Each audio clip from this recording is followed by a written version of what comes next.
Hello, my dear student. Welcome you all in science class. Today we are going to learn about chapter 7, Getting to Know Plant, part 2. In this part, we are going to learn about different parts of plant. So, student, I am going to show you a plant in which you are able to see different parts of it. So, here you are finding this is a broaded, colorful part of the plant. This is what, student? This is leaf. Okay, and this leaves are attached to the woody stem of it. This woody part of it is called as stem. This part is stem by which it is attached. And there are some plants which are having flowers also. You can see that this is the part of plant. It's a flower, beautiful flower you can see here. It's a flower. And now next part, that is root, which is under the soil. In this part we are going to learn about stem and leaves.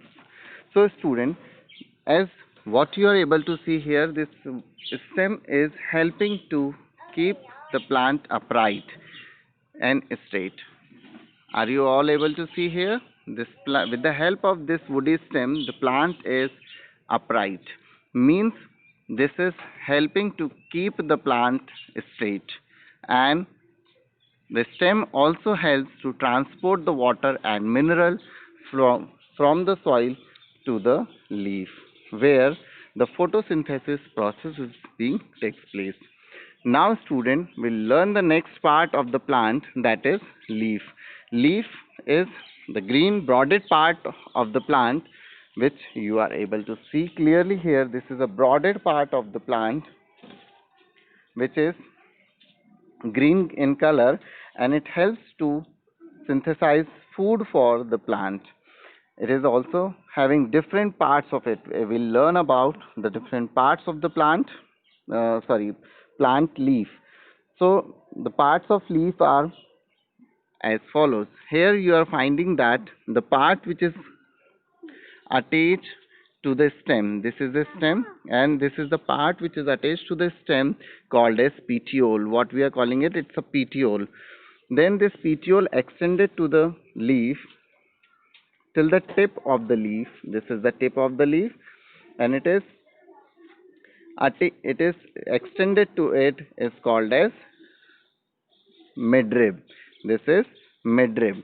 And now the next is, this is the leaf blade or the leaf lamina. This is the broaded part, green color part which we are able to see, that is leaf lamina. And inside this you are finding that the midrib is divided into several veins. So these are called as veins, and the arrangement of this vein in the leaf lamina is called as venation. So on the basis of venation also, the leaves are two types of, that also we are able to see. There is parallel venation and reticulate venation. So there are two type of venations are there. The first one is parallel venation. As you are able to see this leaf, it is having the veins which are arranged parallel to each other. In this, just like you can see this kind of arrangement of vein into the banana tree also.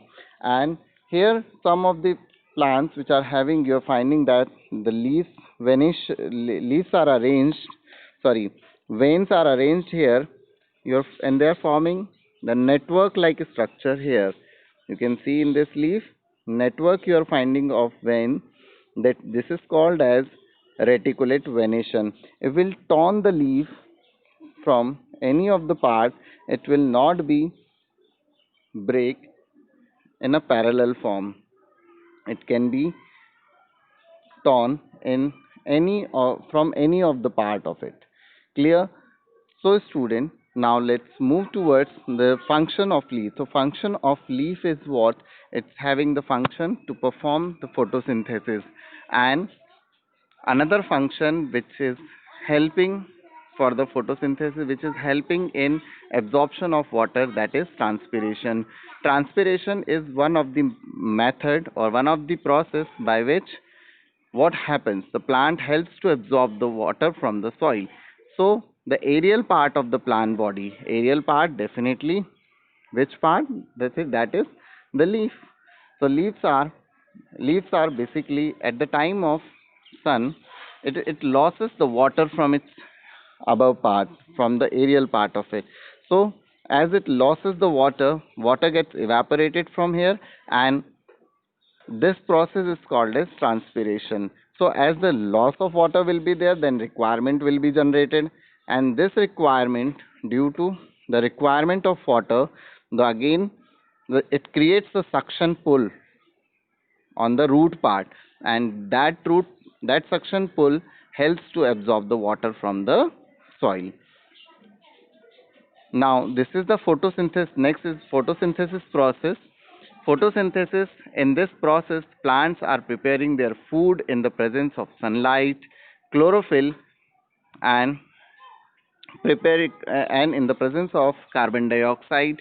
They are preparing their own food, and that is C6H12O6, and that will be utilized by the plant for functioning of it, as well as for ourselves also. Just like as you can see that in my garden, this is the brinjal plant, and here you can see that the fruit of brinjal, and this is also prepared. This fruit is basically having the storage of food which is prepared by the leaf of, at the time of photosynthesis. So student, hope you all understood about this part of it. Next part will be learning some more thing. Thank you and have a nice day.